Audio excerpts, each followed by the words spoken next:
እንደ ኃይሌ ገብረስላሴ ለፕሮፌሰር ብርሃኑ ቴዲ አፍሮ ይዘፍንላቸው ከተማ ውስጥ መተኳኮስ የሆነ ደርግ ቀይ ሽብር ሲል እነሱ ነጭ ሽብር ብለው ምናምን የሚል የዛ አካል አንዱ ተሳታፊ ፕሮፌሰር ብርሃኑ ነጋ ነበር። ያ ኤክስፒሪየንሱ ቢኖር ኖሮ በተወሰነ መንገድ ጥሩ ነበር። አሉ የተወሰኑ ፖለቲከኞች ብለን የምንላቸው ለምሳሌ ልደቱንም ጀዋርንም ሌሎቹንም ምናምን ብናነሳሳቸው መጀመሪያ በእርግጠኝነት እየሰሙ ያደጉት ያፓን ነው። ፕሮፌሰር ብርሃኑ ነጋ እዛ ወስደው እየተገበሩ ያሉት የኢዜማ ፖሊሲ ነው ብለው ቃል በቃል ተናግረዋል። አዎ በነገራችን ላይ ኢትዮጵያ ውስጥ እኮ ለዘመናዊም ትግል ለኋላ ቀረሹም ትግል ልታነሳ የምትችለው ፓርቲ ኢህአፓ ነው እና ጠቅላይ ሚኒስትር አብይ አህመድ ደግሞ ይሄ ለፖለቲካ ፍጆታ ተብሎ የሚነገር ነው እንጂ የኛ ነው ፖሊሲው ብለው ተናግረዋል። ነፃ ሆነ እንድታወራ ያደርጓል እንጂ እንደውም አሪፍ የምርጫ ቅስቀሳ ስልት ሳትሆን በቃ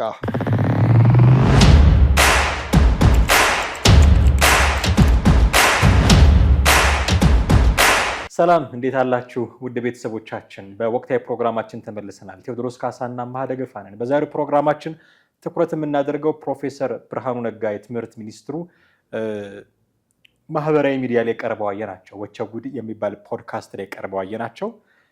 የቀረቡበትን መንገድ ጥቂት እናነሳለን። ስለሳቸው ፐርሰናሊቲ ምን ይነግረናል የሚለውን። ከዛ ውጭ ግን እዛ ፖድካስት ላይ ያነሷቸው ልንነጋገርባቸው የሚገቡ ነጥቦች አሉ። እነሱን እያነሳን ነው ቆይታ የምናደርገው። እስከ ፕሮግራማችን ፍጻሜ ድረስ አብራችሁን ትቆዩ ዘንድ በአክብሮት ጋብዘናችኋል። ቻናላችንን ሰብስክራይብ እያደረጋችሁ የደውል ምልክቱን እየተጫናችሁ ሀሳብ አስተያየት ካላችሁም እነሱን እያጋራችሁን ተከታተሉን ዘንድ በአክብሮት ጋብዘናችኋል። አብራችሁን ቆዩ። እንዴት አለ ቴዲ? እንዴት ነህ? አለን። ያልተጠበቀ እንግዳ ወቸ ጉድ ላይ ተከስተዋል። ፕሮፌሰር ብርሃኑ ነጋ ያው ከዚህ በፊት በየራሳችን ቴስት ወቸ ጉድን ልንሰማ እንችል ይሆናል። አሁን ግን የሚዲያችን ርዕሰ ጉዳይ አድርገን አምጥተናቸዋል። ቢኮዝ ፕሮፌሰር ብርሃኑ ነጋ እዛ ስለተከሰቱ እና ያነሷቸው ፖለቲካዊ ጉዳዮች ስላሉ ልናወራባቸው ልንነጋገርባቸው የሚገቡ ጉዳዮች ስላሉ ስለ ትግል ታሪካቸው አንስተዋል። ስለ ትምህርት ስርዓቱ ይሄ 12ኛ ክፍል የተፈተኑት ፈተና ትምህርት ሚኒስትር ከሆኑ በኋላ ያነሷቸው ነገሮች፣ ስለ 97ቱ ምርጫ፣ ስለ ልደቱ አያሌው ያነሷቸው ነገሮች አሉ እናነሳለን። ግን የብርሃኑ ነጋን ፐርሰናሊቲ እንድናደንቅ የሚያስገድደን ሁኔታ ተፈጥሯል ብዬ አስባለሁ። በጣም ኮሚክ የሆኑ ሰዎች የሚቀርቡበት መድረክ ላይ፣ ማህበራዊ ሚዲያ ላይ አወዛጋቢ የሆኑ ሰዎች ሳቅ ጨዋታ የሚበዛበት ፌዝ እንደዚህ አይነት የሚቀርብበት መድረክ ላይ በጣም ኮስታራው ፖለቲከኛ ብለን የምናስባቸው ትልቅ የሀገሪቱ ደግሞ ሚኒስትር፣ የካቢኔ አባል፣ ትልቅ ባለስልጣን፣ ምናልባት በጋርድ ሊሄዱ የሚችሉ ባለስልጣን እነዚህ ወጣቶች ጋር መቅረባቸው በጣም የሚያስመሰግን ነው ብዬ አስባለሁ። እንዴት አገኛቸው መቅረባቸው? እውነት ለመናገር እኔ የሚዲያውን ሳየው መጀመሪያ ነው ከብርሃኑ ጋር በተያያዘ ነው ያየሁት እንጂ ከዛ ፊት አላየሁትኝም። ልጆቹን አድንቅ ያለው በአንድ በኩል ማለት ያን ያህል ፑሽ አድርገህ ሄደህ ሚኒስቴር ማምጣት አይደለም በግል ሚዲያ ቀርቶ በመንግስት ሚዲያ ከባድ ነው፣ የታወቀ ነው። ያው አለቃ ለአለቃ ተነግሮ ምናምን ነገር ወይ ደብዳቤ ተጽፎ እንደዛ አይነት ነገር ነው። ፕሮሰሱ በጣም ከበድ ያለ ነው፣ መንግስቱ ላይም ስለሰራን ስለምናውቀው ማለት ነው። ከዛ በዘለለ በብርሃኑን የምታደንቅበትን መንገድ በጣም እየሰፋ እንዲሄድ ምክንያት ሆኗል። ካለባበሱ ጀምረህ ብታየው ቀለል ያለ ነው እንጂ ምንም አይደለም። አቀማመጡንም ስታየው አነጋገሩንም ስታየው ብሬ ብላችሁ ጥሩኝ አይነት ነገሩን ስታየው አየህ። አሁን እነዚህ ነገሮች ፕሮክሲሚቲ ላይ ቅርበትን ይፈጥሩልሃል፣ ነፃ ሆነ እንድታወራ ያደርጉሃል እንጂ አሪፍ የምርጫ ቅስቀሳ ስልት ሳትሆን በቃ ጓድና አቶ እየተባልክ ከባድ ነው የሚሆነው። በጣም ከባድ ነው። ወጣቱ ትውልድ ያለው እዛ መሆኑን ስለሚያውቁ ቀርበው ሀሳባችን በቀለለ መንገድ እንዲህ ነው ብሎ ማስረዳት ራሱ ትልቅ ነገር። ሌሎች ሚኒስቴሮች ከዚህ ተምረው ወደ ግሉ ሚዲያ ቢሄዱ በነፃነት ማውራትን ኤክሰርሳይዝ ቢያደርጉ ኢንተርቴን ቢያደርጉት ፍላጎታችን ነው። ምክንያቱም እንደውም እኮ ጠቅላይ ሚኒስትሩንም ጋብዙት ምናምን ብለው እኮ ምክር ሰጥተዋል። እውነት ነው። በእርግጠኝነት ደግሞ ይህን ፖድካስት ካየ በኋላ ፒኤሙ ከመገኘት ወደኋላ አይልም። ለምን ሚዲያ ይመርጣል እንጂ እሱም የመገኘት ፍላጎት እንዳለው አውቃለሁ። ግን ሚዲያዎች ይመርጣል። ግን ደግሞ አሁን የልጆቹን አፕሮች ምናምን ነገር አፕሮቻቸውን ስታይ እኔ እውነቱን ለመናገር እንኳን ለጠቅላይ ሚኒስትሩ ከፕሮፌሰሩ ጋር እንኳን የሚኖራቸው አፕሮች ሊጨንቃቸው ይችላል ብዬ አስቤ ነበረ። ግን ፕሮፌሰሩ በጣም ምቹ ግራውንድ የፈጠሩላቸው በቃ ብሬ ብላችሁ እንዳልከው አቀማመጡ በጣም ዘና ብሎ ነው። አለባበሱ ኢቭን አንዳንድ ቦታዎቹ ላይ የሚያሳያቸው አክሽኖች በጣም ተረጋግቶ ለልጆቹ ምቹ ሆኖ ሲያወራ እንደነበር ያስታውቃል። በዚህ ደረጃ ዝቅ ብሎ ኦኬ እዚህ ፕሮግራም ላይ መቅረብ ማለት መውረድ ዝቅ ማለት ነው እያልኩኝ አይደለም፣ ግን ከስታተሱ አንጻር በጋርድ እንዲሄድ የምጠብቀው ሰው እና ፕሮቶኮል የሚጠበቅ አለባበስ ለብሶ ቴሌቪዥን ፊት በማይክ ፊት ሆኖ የዘንድሮ ያለፉት 3.2% ናቸው ምናምን ሲል የምታውቀው ሰውዬ አሁን መጥቶ እዚህ እኔ እኮ አርሰናል ምናምን ሲልህ በጣም በቃ ከወጣቱ ትውልድ ጋር ለመቀራረብ ያለውን ፍላጎት ነው የሚያሳየው። በጣም መበረታታት ያለበት ይመስላል። ብልጠትም ተጠቅሟል ብዬ አስባለሁ። አንደኛ ፕሮቶኮሉን ነገር ዜሮ ማድረጉ ነገሮችን የበለጠ ተቀራርበህም ብለም እንድታወራ ፕሮቶኮል የምትጠብቀው ነገር ልክ በቃ ኤቲክስ አክብረህ ይሄን ነገር ብናገር ኃጢአት ይሆን ይሄን ነገር ብናገር ወንጀል ይሆን ምናምን ብለህ የምታስብበት ነገር እንዳይኖር ሆኗል። ያ በጣም አሪፍ ነገር ፈጥሯል። ሁለተኛ ደግሞ አሁን ያለውን ጄኔሬሽን ማግኘት ከተፈለገ ወደዚህ ቦታ ዝቅ ብሎ ቀርቦ እጅ ላይ ባለው ነገር እንቅረብ ነው። ስልክህ እጅ ላይ ነው ያለው፣ እጅ ላይ ባለው በላፕቶፕ ቅረብ። የተለመደው ስክሪን ላይ ለምንድን ነው እንደዚህ? ስክሪን ላይ እኮ ስለምናይ ነው እኮ ብርቅ ይሆኑብናል፣ ድንቅ ይሆኑብናል። ከዛ በኋላ የሆነ ቦታ ስታያቸው ደግሞ ግራ የሚያጋቡ ሰዎች ሆኖብህ ለአርቲስቱ የምትሰጠው ቦታ ለምናምኑ የምትሰጠው ቦታ ቴሌቪዥን ከፍ ብሎ የሚሰቀለው በዛ ላይ ተለቅ ያለ አይደለ? እዛ ላይ አይተን ነው በኋላ ለነሱ ያለን ግምትና እውነታው የተለያየ ሆኖ የምናገኘው። ብሬ በዚህ ልክ ማድረጉ በጣም ናይስ ነው። ሌሎቹ እንደውም ከሱ ተምረው ቢሄዱ ቢገቡ ወደ እንደዚህ ያለ ነገር ውስጥ ቢገቡ ጥሩ ነው። ፍራቻ እንዳላቸው ይገባል። ብዙዎቹ ፍራቻ ወደ ተቆራርጣ ሌላ ነገር ትወሰዳለህ ምናምን። ብርሃኑም እኮ እንደዛ እኮ ማሰብ ይችላል እኮ በቃ ተቆራርጣ ልትወስደው ትችላለህ አይደለ? በቃ ይሄድ ወደ ፈለገው፣ ማንም በፈለገው መንገድ አንደርስታንድ ያድርገው። ግን እኔ መናገር የፈለግኩት ነገር ይሄ ነው የተናገርኩት ይሄ ነው ብለህ እንትን ማለት ነው። እና ሌሎቹም በዛው መንገድ ቢሄዱ መልካም ነው። ለልጆቹም ስኬት ነው። ኮንግራጁሌሽን የሚያስብል ትልቅ ስኬት ነው። በጣም ትልቅ እንግዳ ነው የነበራቸው። አይዊሽ ትንሽ ጥያቄዎቻቸው ላይ ትንሽ ጥንቃቄ ቢያደርጉ ኖሮ፣ ምክንያቱም እንደ ሌሎች ሰዎች ነው ትሪት ያደረጉት። ኦፍኮርስ የእሱ አቀራረብ እንደዛ እንዲሆን ያስብል። አሁን አንተ በዚህኛው ፕሮግራም ብቻ ተከታተልኳቸው አልክ እንጂ ጥሩ ጥሩ እንግዶች ነበሯቸው። የተወሰኑ በጣት የሚቆጠሩ ፕሮግራሞቻቸውን ለማየት ሞክሬን። ለምሳሌ ከነ ኤልያስ ሽታውን ጋር ያደረጓቸው ቆይታ በጣም ጥሩ ነበረ። አንድ እንግሊዝኛ ቋንቋ መምህር የነበረ ልጅ ጥሩ ኤክስፒሪየንስ ያለው ልጅ ሲያወራ እንደዚህ አሏቸው ጥሩ ጥሩ እንግዶች። እና እንዲህ አይነት እንግዶች ሲቀርቡ መጠየቅ ያለባቸው እንደ ወጣት አሁን ትልቅ ፖለቲከኛን ያገኘው ፖቴንሻሊ ነገ ሀገር ሊመራ የሚችል ሰው ነው እንግዳ አድርገህ ያቀረብከው። እንደ ወጣት ፍላጎቶች አሉክ። እንደ ወጣት ምናልባት አትናገረው ይሆናል እንጂ ፖለቲካዊ ፍላጎቶችም ይኖረዋል። እነዛን ጥቂት እንደው ቢጠይቁና እንደው የወጣቱን ድምፅ ነገ መሪ ሊሆን ለሚችል ሰው በአካል አስረድተው ቢሆን ኖሮ ትንሽ እንጂ በጣም አሪፍ ነበረ። እነሱም ኮንግራጁሌሽን የሚያስብላቸው እንግዳ ነው ያገኙት። ያነሳቸው ነገሮች አብዛኛው ያው መቼም እንደ መዝናኛ ፕሮግራም ገባ ወጣ እያሉ ብዙ ነገሮች አንስተው ሊሆን ይችላል። ግን ያ እንደው ትኩረት አድርገን ጠበብ አድርገን ፖለቲካውን እናንሳና የትግል ታሪኩን ሲያነሳ ነበረ። ኢህአፓ ውስጥ ይሳተፍ እንደነበረ ነው። አሁን ደግሞ ኢህአፓ እንደምታውቀው በዚህ በሰሞኑ የምርጫ ክርክር ሰሞን ብዙ ጥያቄዎች የሚነሱበት፣ እሱም ብዙ ጥያቄ የሚያነሳ ፓርቲ ነው።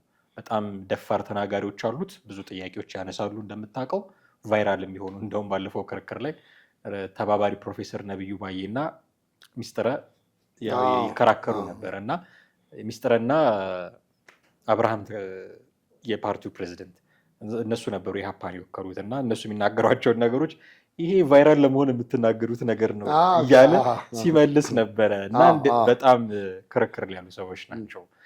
እነሱም ላይ ግን በተመሳሳይ ጥያቄ ደግሞ ይነሳባቸዋል። ትውልድ ያስጨረሱ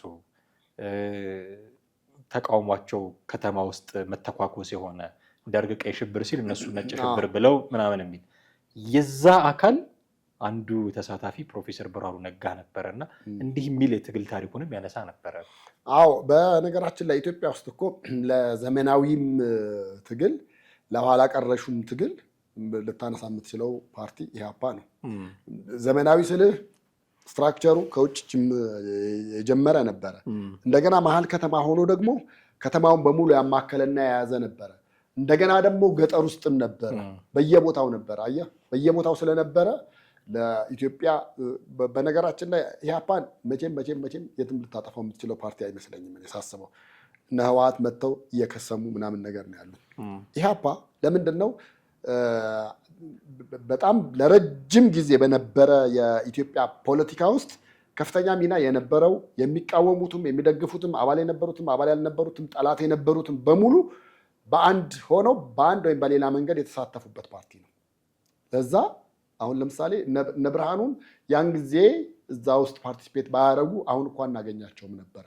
የበሰሉ እንትን አናገኛ ኢህአዲግ ውስጥ ግባ ነበሩ። ለምሳሌ ታምራት ላይኔም ነበር ነው። ታምራት ላይኔም እንደዛ። እሱ ብቻ አይደለም፣ እነ በረከት ስምዖንንም አስብ። እነ በረከት ስምዖን አሁን ትልልቅ ፖለቲከኞች የተሞረዱ ፖለቲከኞች አገኘን ብለን የምንላቸው እንደዛ ያገኘናቸው ከዛ ውስጥ ነው። አሁን ያለው ጀነሬሽን ለምንድን ነው ያንን ነገር ዶሚኔት ማድረግ ያልቻለው? በቃ ብታይ የዛ ኤክስፒሪየንሱ ስላልነበረው ነው። ያ ኤክስፒሪየንሱ ቢኖር ኖሮ በተወሰነ መንገድ ጥሩ ነበር። አሉ የተወሰኑ ፖለቲከኞች ብለን የምንላቸው ለምሳሌ ልደቱንም ጀዋርንም ሌሎቹንም ምናምን ብናነሳሳቸው መጀመሪያ በእርግጠኝነት እየሰሙ ያደጉት ኢህአፓን ነው። ያኔ የትግል ስልት እየሰሙ ወይ ደግሞ የዛን ማኒፌስቶ አንብበውም ሊሆን ይችላል።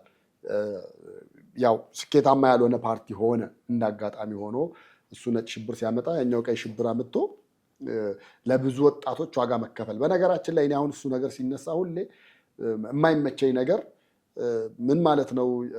ሌላው የፖለቲካ ፓርቲ ሌላው የትግል ስልት ትውልድ አላስጨረሰም እንዴ? አፄ ኃይለሥላሴን ተመልከት፣ ትውልድ አልቆባቸዋል። ደርግን ተመልከት፣ እንደዛ ነው። ኢህአዲግም ስንት አስጨፍጭፈው ነው እዚህ የመጣው። ኢቭን ብልጽግናን ተመልከት፣ ስንት የኦሮሞ ልጆችም የአማራ ልጆችም ዋጋ አልከፈሉም እንዴ ለዚህ። ስለዚህ እንደ ኃጢአት ነገር ልናየው የምናስብ ከሆነ እያንዳንዱ ፓርቲ ላይ የተከፈለበት ደም አለው።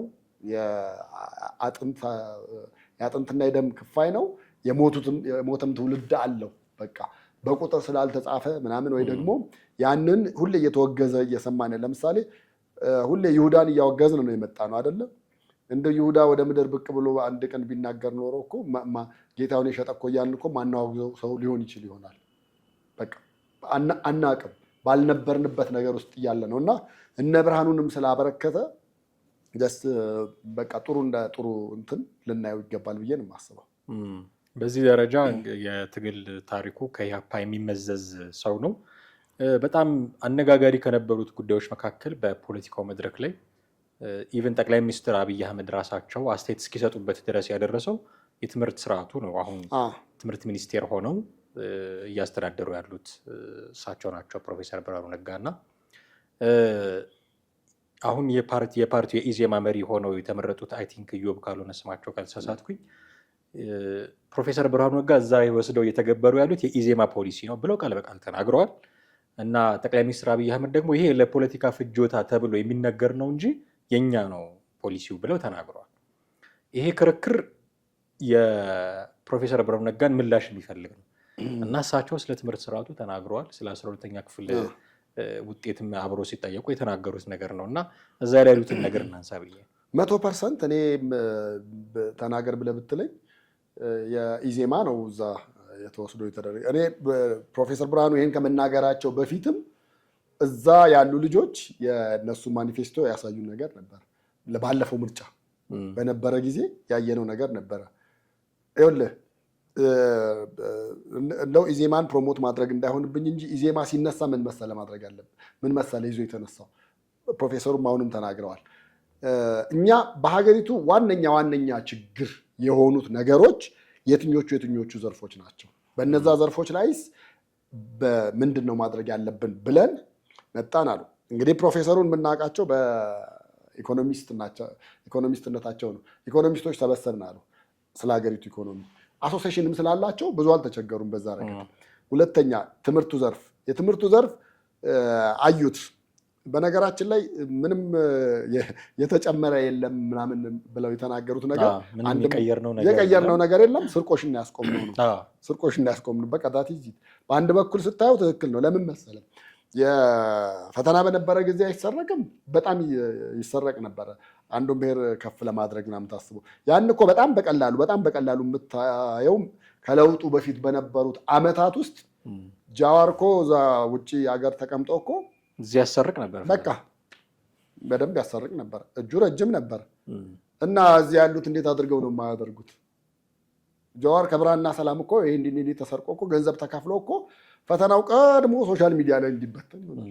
በቃ የነበረውን ነገር ፊት ለፊት አወጣው ነው። ስለዚህ የትምህርት ስርዓቱ ይሄ አሁን ለምሳሌ 6ኛ 8ኛ 12ኛ ምናምን ነገር እነዛንና የሃየር ኤጁኬሽኖቹን በተወሰነ መንገድ ሼፕ የማድረግ ነገር ነው የነበረው። ከዛ ውጪ እኔ ኢዜማ ይህን ያክል የጠነከረ እንትን አለው ብዬ አላስብም። ሀገር ለመያዝ አቅም ነበረው። ለምን ስብስቡ እንዳለ ስታየው ሀገር ለመምራት ወይ ደግሞ መሪነቱን ቦታ ለመቆናጠጥ ብልጽግና አመቺ ነገር ነበረው። ከዛ በዘለለ ግን የፖሊሲዎቹን የመቅረጽ ምን ማለት ምናምን ነገር አልሰራም። እንደው በጣም በሂደትና አብዛኞቹ ፓርላማ ላይ ማሻሻያ እየተደረገባቸው እያየን ነበር እኮ። አንዳንዴ በሚያስደነግጥ ሁኔታ ህጎቹ በየጊዜው አዳዲስ ህግ ሲወጣ እኛም ራሱ ሰርፕራይዝ እየሆንን ሰበር ዜና እየበዛብን ነበር የተቸገርነው። በዛ መንገድ ሄዷል ብልጽግና። ከዛ በዘለለ ግን በትምህርቱ ላይ ከኢዜማ ኮፒ ፔስት የተደረገ እንደሆነ ምንም የምትለው ነገር አይደለም። የ97 ምርጫን አስመልክቶ ያነሷቸው ነገሮችም ነበሩ። በ97 ምርጫ እሳቸው የቅንጅት የቅስቀሳው የካምፔኑ ማናጀር ሆኖ ይሰሩ እንደነበረም ጭምር ተናግረዋል። ከልደቱ አያሌው ጋር ስለነበራቸው ነገሮች አዲስ አበባን እንረከባለን አንረከብም የሚሉ ክርክሮች ሁሉ እንደነበሩ እኔ አሁን አዲስ አበባን አንረከብም ብለዋል ቅንጅቶች የሚል መረዳት ነው የነበረኝ እስካሁን። እዚህ ፕሮግራም ላይ ግን ልንረከብ ሄደን አፍንጫችሁን ላሱ ተብለን የተመለሱ። እንደውም አንድ አጋጣሚ ያነሱና ከንቲባ ጽሕፈት ቤት ተደርገዋል ፎቶዎች፣ የቀድሞ ከንቲባዎች ፎቶ። እናንተም እኮ እምቢ ባትል ኖሮ ፎቶ ሲደረግ ነበረ ተብዬ ነበር እንዴ መች ሰጣችሁን ስልጣኑን የሚል እና ከልደቱ አያሌው ጋር አንዱ የነበራቸው ክርክር አዲስ አበባ እንረከብ አንረከብ ነበር። እስካሁን ስንሰማ የቆየ ነው የልደቱ አያሌው ናሬሽን ነው፣ ከሱ ፖይንት ኦፍ ቪው ነው። ቅንጅት አዲስ አበባን አልረከብም አለ፣ ምክር ቤት አልገባም አለ። መረከብ ነበረብን፣ ምክር ቤት መግባት መብቱ ስለሆነ ገብቶ ነበር ልደቱ እና አይ እኛ ልንረከብ ነበረ፣ እንደውም ቲም ልኬ ነበራል እንዴት ነው ሁኔታውን የሚል እዚህ ስብሰባ ላይ ሆነ እንዴት እንረከብ የሚለውን አፋጠኑብናል። ትራንዚሽን ፔሪድ መኖር ነበረበት 1 ወር 2 ወር። በዛ ግን የምርጫ ቦርድ ሰዎች ደውለው ኑና ተረከቡ አሉን። አንድ ቀን ሲቀረው መስከረም 29 መስከረም 30 ነው መንግስት የሚመሰረተው። መስከረም 29 ኑና ተረከቡ አሉን። እንደው ጨከናችሁ ልትሰጡን ነው አልኩኝ አለ እና ሰው ልኬ እዛም ያጣራ እኛ እዚህ ስብሰባ ላይ ሆነን ዜና እነዛ መጥተው አረ አናስረከብም ብለዋል ተባልኩኝ እና እንረከብ ነበረ አለ። ይሄ በጣም አዲስ ኢንፎርሜሽን ነው ለኔ። አይ እንረከብ ነበረ እኔ በጥያቄ ምልክት ውስጥ እንዲቀመጥ ፈልጋለሁ። ለምን መሰለ? በዛ ወቅት የነበሩ ጋዜጦች በሙሉ ላይ ሰርቻለሁኝ እኔ ሰርተናል። ከቅንጅት አመራሮች አንድም ሰው እንደዚህ ተብለናል ያለን የለም። አንድም ሰው ነው የምልህ። አስበው እንግዲህ እነ ፕሮፌሰር ኃይሉ ሻውል አሉ፣ በህይወት ያሉም የሞቱም ያልሞቱም አሉ፣ እነ ፕሮፌሰር መስፍን፣ እነዚህ ሁሉ አሉ እታች እስከነ ልደቱ ድረስ ነው የምልህ። አንዳንዶቹም በአካል እያገኘን ኢንተርቪው ሰርተናል። በአካል ያልቻልነውን በስልክ ኢንተርቪው አድርገናል። በስልክ ኢንተርቪው ስናደርግ ግን ይቺን አንቀጽ ያነሳልን አንድ ሰው የለም። ይሄ እንደ አንድ ምስክርነት እንዲያዝ ፈልጋለሁኝ። ዛሬ አዲስ ነገር ነው የሆነው። ግን እንደውም በጣም ሚዛን አድልቶና በጣም ይሰማ የነበረው ነገር ምንድን ነው? ወያኔ ማስረከብ አልፈለገም አዲስ አበባን። ግን እነሱ አልረከብም እንዲሉ የተለያዩ ነገሮችን መሰናክሎች ይመጡ ነበረ። ለምሳሌ አንደኛው ከመጣው ነገር ኑና ተረከቡ ተባለ። ከዛ ምናልባት ፕሮፌሰሩ ይህን ሊሆን ይችላል የተናገሩት ብዬ አስባለሁኝ። ስንሄድ ካዝናው ባዶ ነው፣ ምንም ነገር የለም። አዲስ አበባ የምትመራበትን ቻርተር ምናምንም እንደዚህ የተቀመጡ ነገሮች ምናምን ነገር ስንል ግባና ፈልግ እንጂ አናቀልህም ምናምን ነገር የሚሉ ነገሮች ነበሩ። አንድ የሰማነው ነገር ነበረ እዛ አካባቢ ቅንጅቶች አካባቢ። ሁለተኛው ደግሞ ህወሓት ምን አደረገ? አዲስ አበባ ከዚህ በኋላ የኦሮሚያ ዋና ከተማ ነች የሚለው ነገር ያኔ ነው የመጣው። ለምንድን ነው ያመጣው? ቅንጅቶች እንዳይረከቡና እንዳያስተዳድሩ የኦሮሚያ ዋና ከተማ ነች የሚለው ነገር መጣና ጭራሽ የኦሮሚያ ዋና ጽሕፈት ቤቱ እዚህ እዚህ ነው መሆን ያለበት፣ የፕሬዚዳንቱ መኖሪያውም ጽሕፈት ቤቱም ሁሉ ነገሩም እዚህ ነው መኖር ያለበት ተባለ። ከዛ አዲስ አበባ ላይ 3 ፍላጎት ያላቸው ኃይሎች ተከሰቱ። አንደኛው ፌዴራል መንግስት ነው፣ ሁለተኛው ቅንጅቶች ናቸው፣ ሶስተኛው ኦፒዲዮ ነው። ሶስቱም የኔ ነች እኔ ማስተዳድረው የሚሉ ኮምፒቲሽኖች እና ሌሎች ነገሮች መጡ። ሲመጡ ለማን ይሰጥ የሚባለው ወላ ምርጫው ውጤቱ ተረስቶ ነው የምልህ። በዚህ ጉዳይ ከፍተኛ ፋይት ውስጥ ነበሩ። ከዛ በኋላ ጭራሽ ምን አሉ? ቅንጅቶች ማለት የቀድሞ ስርዓት ናፋቂዎች ናቸው፣ አጼዎች ናቸው። ኦሮሞ ፖለቲከኞች ኑና ከተማችሁን ተረከቡ፣ ካልተረከባችሁ እነሱ መጥተው ይረከባሉ የሚል ነገር መጣ። ከዛ ከተማ ውስጥ ኃይለኛ ፍጭት ሊፈጠር እንደነበረ ሁላችንም የምናስታውሰው ነው። ይህን ያህል ረጅም ጊዜ የሆነበት ነገር መሆኑ አይደለም። በዛን ወቅትም ሚዲያ ውስጥ ሆነን ስንሰራ ያየነው፣ የሰማነው፣ የጻፍነው ከሰዎች የሚያገኘነው መረጃ ትክክለኛው ነገር ይሄ ነው። ይሄ ሆኖ ሳለበት በዚህ መንገድ መሆኑ አይዶን ነው ትንሽ አሁን ይሄኛው ትንሽ ግራ ገብቶኛል። ባይሆን ስለ ልደቱ የተናገሩት ላይ እንደው ለመጨመር ያክል ቅንጅቶች በሙሉ ታስረው ነበረ እና በታሰሩበት ሰዓት ላይ ማስረጃዎች ዶክመንት ይቅረብ ተብሎ ሲቀርብ ፕሌይ ሲደረግ ልደቱ ሲቀሰቅስ ያለበት ነው። ፕሌይ ሲደረግ የልደቱ ንግግር ነው። እያንዳንዱ ነገር የልደቱ ዶክመንቶች ናቸው የሚወጡት። መግለጫዎች ሲባል ልደቱ ያነበበው መግለጫ ነው የሚወጣው። ልደቱ ግን ከነሱ ጋር አልታሰረም።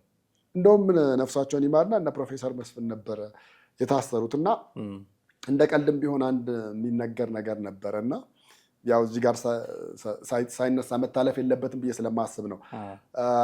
ፕሮፌሰር መስፍን ወደ ቃሊቲ ማረሚያ ቤት ሲገቡ አንድ ወታደር በኃይለኛ ቃረ ጥፊ መታቸዋል በጣም እና በጣም ጮክ ብለው ተናደው አንተ እኔን ትመታኛለህ ሲሉ ወታደሩ እና እርሶን ለመምታት ፕሮፌሰር ይቀጠርልዎት አለ ተብሎ እንደ ቀልድ የሚነገር ነገር ነበረ። ግን ምን ልልህ ነው፣ መንግስት ያን ያክል ሞራላቸውንም ለመንካት ከፍተኛ እንቅስቃሴ ላይ ነበረ።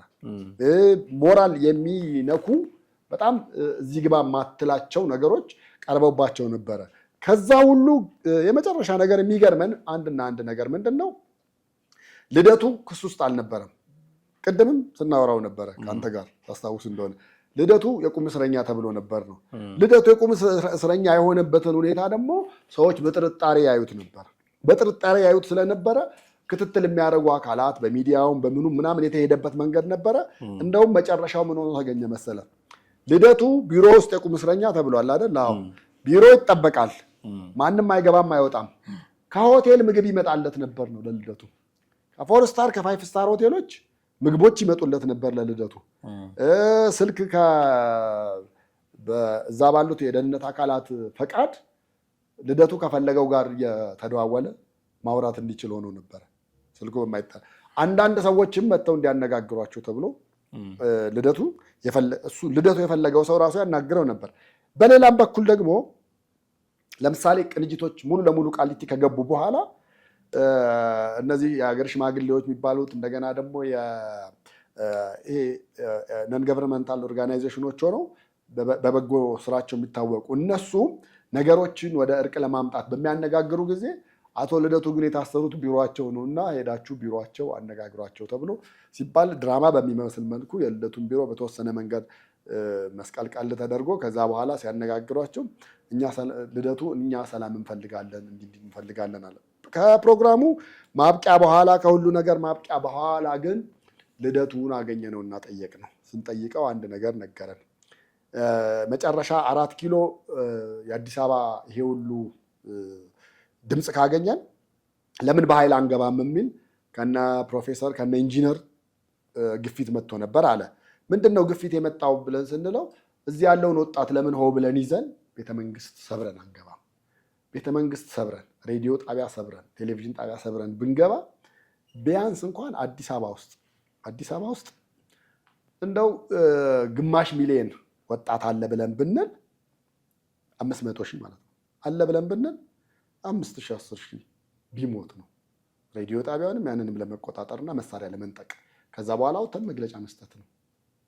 ለዛ ልክ ህወሓት ሲገባ እንደነበረው ሆነ ማለት ነው። ሬዲዮ ጣቢያና ስቴሽኖቹን ከተቆጣጠርክ፣ ቤተመንግስቱን ከተቆጣጠርክ ነገሮች ተካከለ ብለው ሲሉ እኔ አንድም ደም መፍሰስ የለበትም ብዬ በመናገሬ ነገሩ ሊከሽፍ ችሏል።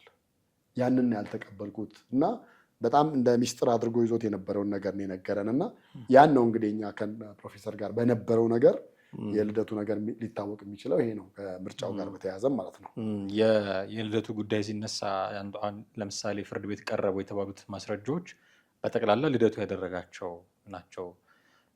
ሆን ብሎ ልደቱ ሆን ብሎ ወይ ደግሞ ከመንግስት ጋር ተመሳጥሮ እነዚህ ሰዎች እንዲታሰሩ ለማድረግ መግለጫዎችን ይሰጥ ነበረ ነው ወይ ምንድን ነው ጉዳዩ? 100% መረጃዎች ይወጡ ነበረ። በኋላ ቅንጅቶች እርስ በርስ መካከላቸው እንኳን መተማመን እንዳይኖር ሆነ። ሁሉም ስልክ እየጣለ እንዲገባ ሆነ።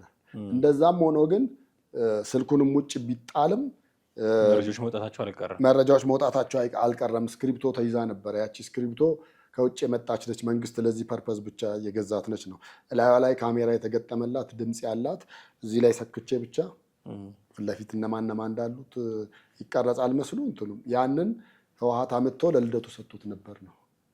ልደቱ ያንን እየወሰደ እየቀረጸ ይሰጣቸው ነበር ነው። እና ምንድን ነው እንዴት ነው ሊወጣ የቻለው? እኛ ተሰብስበን ስብሰባውን ጨርሰን ቤታችን ሳንገባ መረጃው ቀድሞን ቤታችን ደርሷል። ያ ሁሉ ያደረገ የነበረው ልደቱ ነው። አሁን ብዙ ጊዜ ከዚህ በፊት ፕሮፌሰር ብርሃኑ የቀረቡባቸውን ፖድካስቶችም የሚዲያዎቹም እንትን ተመልከት። ከልደቱ ጋር በተያያዘ ሁሌ ጥያቄ ይነሳል። ሁሌ ሲነሳ እኔ ከሱ ጋር ቁጭ ብዬ ለምንድን ነው የምነጋገረው? በቃ ያለፈ ነገር ነው። አሁን ልደቱ እንዲህ አድርጓል ይሉታል። እሺ ልደቱ ደግሞ ቀርበ እንዲህ አድርጋል ይባል ምን አለ ማስረጃ ሊል ይችላል። ያ ነገር ይመስለኛል እንደውም ልደቱን እስካሁን ድረስ ተለሳልሰው ምንም መረጃ ሳያወጡበት እንትን ያለው እንጂ ከዛ ውጭ ከሁሉም ልደቱን ክደቱ እስከመባል ደረጃ ያደረሰውና መረጃዎች ይወጡ የነበሩበት በዛ ወይ ነው ብዬ ነው የማምነው። አንድ ነገር ብናነሳ ደስ ይለኛል። ፕሮፌሰር ብርሃኑ ነጋ እዚህ ፕሮግራም ላይ ደሞዜ 15,500 አካባቢ ነው ብለዋል። ምንድን ነው ይሄ ደሞዝ አነሰብን የሚል? ምክንያቱም አሁን ኢትዮጵያ ውስጥ ካለው ኑሮ አንጻር 15,000 ብር እዚህ ገባ የሚባል አይደለም፣ ይታወቃል። ባለስልጣን 15,000 ብር ነው ደሞዙ ብለው ብዙ ሰዎች መገረማቸው አይቀርም እና እነመናቸው ወይስ ትክክሉን የተናገሩት? እኔ ፕሮፌሰር ብርሃኑ ነጋ ካላቸው ፐርሰናሊቲ አንጻር ይዋሻሉ ብዬ አላምንም። እውነቱን ለመናገር ፔሮል ላይ ያለው ይሆናል የታወቀ ነው። ፔሮል ላይ ያለው ግን እኛም እኮ እንደዛ ብለን ጻፍን። ከዛ ከስር የመጡ ኮሜንቶች ምን እንደሚሉ ላነብልህ። ደሞዜ 15,000 ብር ነው፣ ጀስት ፒውር ተጣርቶ የሚከፈለኝ ማለት ነው፣ ኔት ፔይ ማለት ነው። ቤት በነፃ አለ፣ መኪና በነፃ አለ። ከዛ በኋላ ቤት ያው መቼም ዝም ብላ ሳትበላ ሳትጠጣ አትኖርም። ፋሚሊ አለ አይደለ? አስቤዛው 80,000 አለ። አሁን የተቀመጡት እንደምነግር አስቤዛው 80,000 ትደምርልኛለህ። የመኪና ነዳጅ 60,000 አለ። ስልክ 25,000 በወር። የወንበር ደግሞ ይቺ መጠበቂያው በቃ እሷ ለመጣው ምን ላለው ምናምን ደግሞ ቦታው ላይ ላለው ደግሞ 40,000 አለ። ሲደመር ስንት እንደሚመጣ ታውቃለህ? 205,000 ይመጣል። እና ያቺ አሁን የጠራት እቺ ትንጧ ብር 15,000 እሷ ስትደመር እንግዲህ ወደ 220,000። እዚህ ፕሮግራም ላይ ፕሮፌሰር ብርሃኑ በግልጽ የተናገሩት ምንድን ነው የመኪናና የቤት አቅርቦት ማንኛውም ባለስልጣን እንዲህ አይነት ነገር ዴሊቨር ሊደረግለት ይችላል። ስልጣኑን ሲለቅ የሚመልሰው የራሱ ሀብት አይደለም፣ ለልጁ የሚያወርሰው ምናምን አይደለም። ስለዚህ ይሄ ጥቅማጥቅም ነው። ማንኛውም ሰራተኛ በተዋረድ ከደሞዝ ተጨማሪ እኮ ሶፍት እና ሳሙና የሚሰጣቸው እኮ አሉ አይደለም? ጫማ በአመት ቤታቸው ወስዱታል። ልብስ እንግዲህ ሸጠውትም የሚሰሩት ቤታቸው የሚሰሩት የእነሱ ምርጫ ነው። ግን አሉ ጥቅማጥቅሞች። በባለስልጣን ደረጃ ሲሆን ጥቅማጥቅሙ ከፍ ማለት የሚጠበቅ ነው። ቤትና መኪና ይኖራል። ጥቅማጥቅም መንግስት ምን ሊያደርግ ይችላል መሰል? አሁን በዚህ ረገድ እኔ ሲገባኝ ሊስቱ ላይ ምናምን ስታስቀምጠው ሁለት አይነት ሹመኛ ነው ያለው። ባለሙያ አለ፣ በፖለቲካ የሚሾም አለ አይደለ? በፖለቲካ የተሾመ ሰው ይህን ያህል ደሞዝ መለስ ዜናዊም እኮ ደሞዞት ስንት ነው ብለን እኮ ጠይቀናል እኛ ገብተን 6,000 ኤግዛክትሊ። እንደውም እዛ ገብተን የዛኔ እና አዲሱ ጭማሪ አለ። አዲሱ ጭማሪውን ሳያካትት ምናምን ይሄ እንግዲህ 2001 ምናምን አካባቢ ይሆናል። በዛን ወቅት ይሆናል ብዬ ነው እስቲሜት የማደርገው እና በዛን ወቅት እንደዛ ብለውናል። እሱ ብቻ አይደለም። ጠቅላይ ሚኒስትር አብይም እኮ ቅርብ ጊዜ ደሞዜ $4,000 ነው እንደዛ ነገር ብለውናል። $4,000 ያው በኢትዮጵያ እንመታዋለን በወቅቱ በነበረው ምንዛሪ ማለት ነው። አሁን ከፊለ አሁንማ በአጋጣሚ እንደዛ ማለታቸውን አልሰማሁም ነበር። አይ እኔም ራሱ የገረመኝ ምን እንደሆነ ታውቃለህ? እንትኑ ቪዲዮዎች እነዚህ ወጡና በጣም ገጣጥመው ነው እንትን ያደረጉኝ እና እኔ እንደምታውቁኝ አልሰርቅም፣ ደሞዜ $4,000 ነው ምናምን በዛች አጋጣሚ የተናገሯት ነገር ነው። እና መንግስት ፔሮሉ ላይ አንዳንዴ ምን አይነት ጨዋታ አለ መሰለህ? ፔሮሉ ላይ አነስ ነው የምታደርገው ቢኮዝ ደሞዙ ስንት ነው ብሎ ያለዛች ስልጣን እኮ ስንት ጦር ካልመዘዝኩ ምናምን ብሎ የሚልህ አለ። ብትመጣ የምታገኛት ብር እቺ ነች፣ ደሞዝ እቺ ነች። በቃ ምንም ጥቅም ከሌለው ለምንድን ነው? ለስልጣኑ እንደሆነ ሚኒስቴር ናቸው አይደለ? እሳቸው ብቻ አይደሉም። በጣም በርካታ ሚኒስቴሮች አሏት። ሚኒስቴር ብቻ ሳይሆን ሚኒስተር ዲኤታዎችም ቤተመንግስት አይገቡም። በቃ ቤተመንግስት የሚገቡት እንደ ማንኛውም ጊዜ ወይ ሲጠሩ ወይ ስብሰባ ሲኖር ነው። እንደ ማንኛውም ባለ ጉዳይ ማለት ነው። እንደ ማንኛውም ባለ ጉዳይ እንጂ ብርሃኑ ኦፊሳቸው ሌላ ነው፣ መኖሪያ ቤታቸው ሌላ ነው። በቃ ከአብይ ጋር የሚገናኙት ወይ በስልክ እፈልግሃለሁ ሲባሉ ወይ እዛች ጠቅላይ ሚኒስትር ጽሕፈት ቤት የካቢኔ ስብሰባ ምናምን ነገር ሲኖር ናፍቋቸው ነው እነሱ ራሱ ሊያገኙት የሚችሉት ሊያዩት የሚችሉት እንጂ ያን ያህል የሚያጓጓ አይደለም። በዚህ መንገድ ስለሆነ እንዳትጓጓ ስልጣን ላይ ለመውጣትና ይቺን ብር ለመብላትማ ከሆነ አለዛ እንግዲህ አብዛኞቹ ሚኒስቴሮች ለምን ይመስላል ጓደኞቻቸው ነጋዴ የሆኑት? ከምንም ነገር እኮ አይደለም። በቃ እኔም በዛ በኩል ያለውን እሸፍንልሃለሁ፣ አንተ ደግሞ በሌሎች በኩል አስፈላጊ ለሆኑ ነገሮች ምናምን እንጂ ሚኒስቴሮቹ ብዙዎቹ ጓደኞቻቸው ነጋዴዎች ናቸው እንጂ ፖለቲከኛ ለፖለቲከኛ ከድምፃዊ ጋር ከስንት አንድ ነው የምታገኘው፣ አታገኘውም። ከኮሜዲያን ጋር ምናምን በእርግጥ እንዲህ መጫወት መሳቅ ሲፈልጉ የሚጠሯቸው ሊሆኑ። ከዛ ውጭ በዘለለ ግን ኢትዮጵያ ውስጥ ያለው የፖለቲካ ያን ያህል የሚያቀርብም ስላልሆነ እዛና ይቺ 15,000 እንግዲህ ኔት ፔይ ብለው ያሏት ነች። ግን ደግሞ እንዳልኩ ያልኩን ነገሮች አስቤዛዎች ሲደማመሩ እንደዛ ነው የሚመጣው። እኔ እንደውም እሱስ ይሄ ሲወራ ምን ትዝ እንዳለኝ ታውቃለህ? ይሄ መኪና ይሄን ያህል ምናምን ሲባል ነጋሶ ነፍሳቸውን ይማርና ነጋሶ ጊዳዳ ከፕሬዚዳንትነት ሲወርዱ በኢትዮጵያ ሕግ ከፕሬዚዳንትነት ከስልጣን ወርደህ እንትን አትልም። ፖለቲካ ውስጥ ካልገባ ጥቅማ ጥቅሞች ይከበራሉ። ልክ ፖለቲካ ውስጥ ስትገባ ግን እነዛ ጥቅማ ጥቅሞች ይቆማሉ አውቶማቲካሊ። ከዛ ከወረዱ በኋላ ከጥቂት ጊዜ በኋላ ልክ መኪናቸውን ሲደረግ ደወሉልን።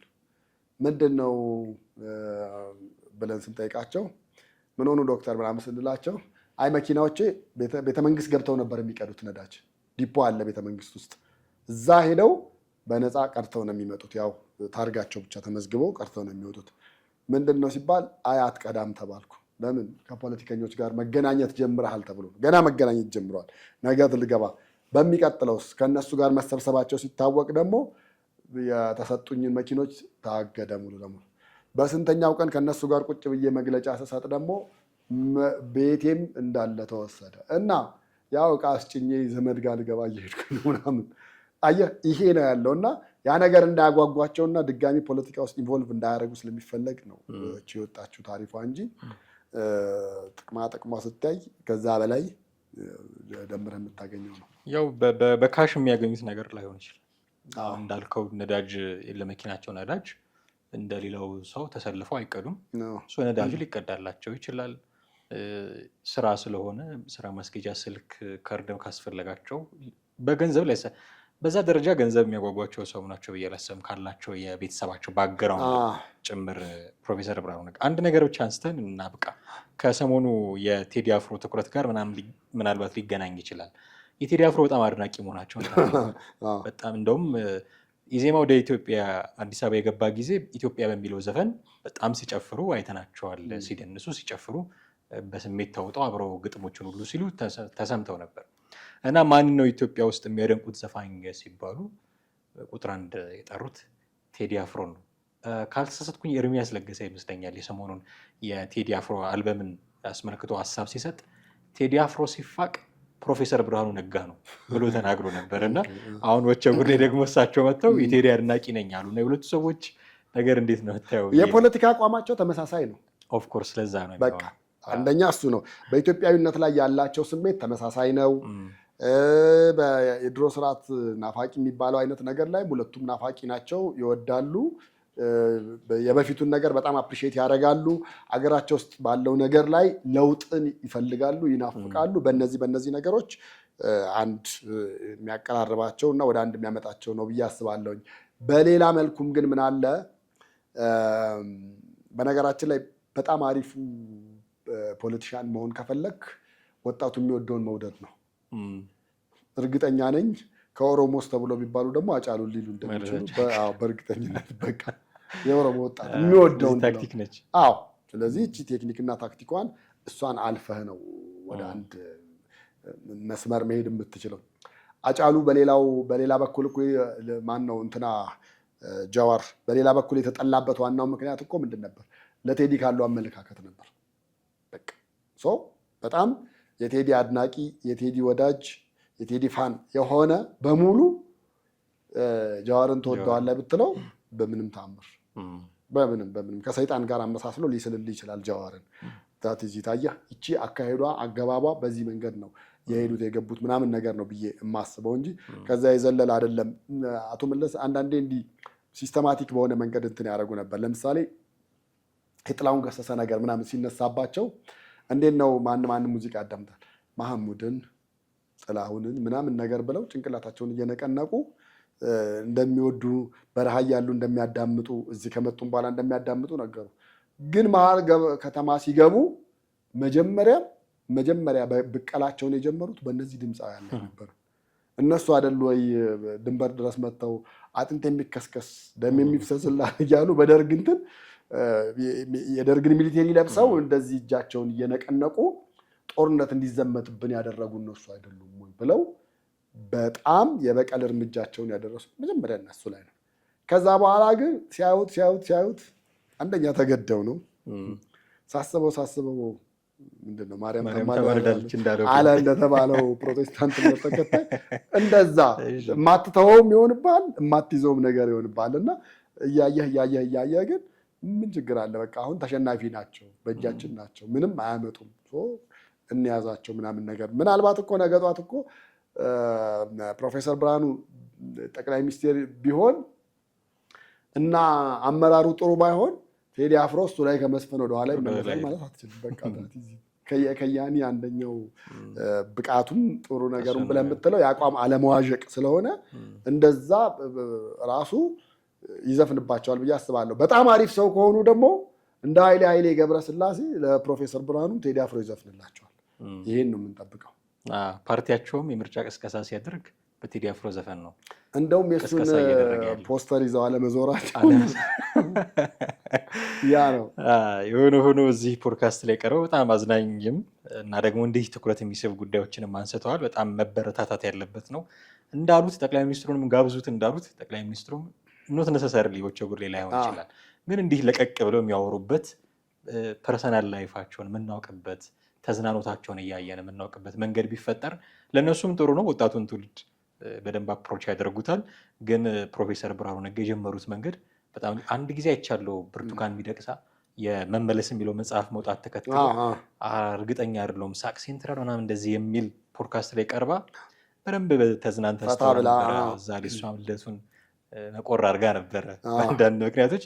ግን የጀመሩት መንገድ በጣም አሪፍ ነው። አሪፍ ነው። እኔ በህይወት ዘመኔ ደግሞ ማንን እንትን ብያለሁ መሰለ፣ መላኩ ፈንታው የሚባሉ ሚኒስቴር የነበሩ ኢህአዲግ አሰራቸው ሚኒስቴሩ ነበሩ እኮ ሚኒስቴር ሆነው የገቢዎች ሚኒስቴር ነበሩ። ያው አይ ቲንክ አሁን አማራ ባንክ ላይ እንደዚህ እንትን ይላሉ። እና የእሳቸው ምን የሚገርመው ነገር አለ መሰለ፣ እሳቸው የታሰሩት የህወሓት ባለስልጣናት በነፃ አለቀረጥ ማስገባት አለብን ብለው ሲሉ ኖ መክፈል አለባችሁ ብለው ስላሉ ነው። እና 2000 ዓመተ ምህረት ላይ ኢንተርቪው አረኳቸው። ምን ገርሞኝ ኢንተርቪው እንዳረኳቸው ታውቃለህ? ሚኒስቴር ናቸው ግን ላጤ ናቸው። እና የዘመን መለወጫ ጊዜ ላጤ ኖት እና ሚኒስቴር ሆኖ ላጤነት አይከብድም ወይ? ሁለተኛ በዓል በምን አይነት መልኩ ነው የሚያሳልፉት? እስኪ ሚኒስቴር ሆነው መቼም ቤት ውስጥ ቤተሰብ የለም ምናምን በላጤነት ህይወት ጋር እና በጣም ጥሩ ተጫዋች ናቸው። በዚህ አጋጣሚ በጣም ላጤ የሆነው ሚኒስቴር የሆኑ ደግሞ እሳቸው ናቸው። ደግሞ በፕሮፌሰሩ ደግሞ በዚህ መልኩ መጥተው ሰው እንዲህ እየቀረቡ ፐርሰናል የሆኑ ነገራቸው ሰዋዊ የሆነውን ነገር ምክንያቱም አፍተሮል እኛና እነሱን እንዲህ አይንና ቁራኛ የሚያደርገን ነገር ፖለቲካው ነው። ግን እንደ ሰው ደግሞ ሲኖሩ የምንጋራቸው በጣም በርካታ ነገሮች እኩል ነው። መሬት ላይ የምንኖረው ምናምን የሆነ ጊዜ ከስልጣን ሲወርዱ የሚቀላቀሉት ማህበረሰብ ነው። ስለዚህ እንዲህ ሌላ ቦታ ላይ ሆነው ርቀው ከምናያቸው ቀረብ ብለው ሰዋዊ ባህሪያቸውን እንደዚህ ማወቃችን በጣም አሪፍ ነው። ሊመሰገኑ ይገባቸዋል። ፕሮፌሰር ብርሃኑ እጅግ አድርገን ያመሰግናለሁ። አንተንም ውድ ቤተሰቦቻችን እናንተንም እጅግ አድርገን እናመሰግናችኋለን። ሀሳብ፣ አስተያየት፣ ጥያቄ ካላችሁ በየትኛውም መንገድ እናስተናግዳለን። የዛሬው ፕሮግራማችንን እዚህ ላይ እናበቃለን። ቴዎድሮስ ካሳና አምሃ ደገፋ ነበርን። በሚቀጥለው በሌላ ርዕሰ ጉዳይ እንጠብቃችኋለን። ጤና ይስጥልን።